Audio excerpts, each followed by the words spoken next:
కొంతమంది మిత్రులు ఉంటారు సాధారణంగా, ఏమని వాళ్లకు మేము ఈ వ్యక్తికి ఆటంకం కలిగిస్తున్నామనేటువంటి భావన ఉండదు, కానీ వచ్చి మనకు ఆటంకం కలిగించే ప్రయత్నం చేస్తుంటారు.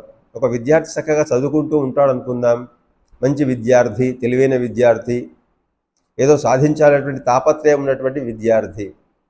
మరో విద్యార్థి అటువంటి కోరికలు ఉన్నవాడు, కానీ వాడిని కొంచెం బద్ధకము లేదా కొంచెము ఈర్ష్య అసూయలు ఉంటాయి, లేదా ఇంకేదో పని పెట్టి వీని దగ్గరకు వచ్చి వాడి దగ్గర కూర్చొని వాటితో పనికిరాని ముచ్చట్లు పెట్టి వాడిని చదువుకు ఆటంకం కలిగించేటువంటి వాడు, హాని చేసేవాడు కాదు, కానీ అసలైనటువంటి కార్యానికి విఘ్నం కలిగిద్దామనే ప్రయత్నం చేస్తూ ఉంటాడు.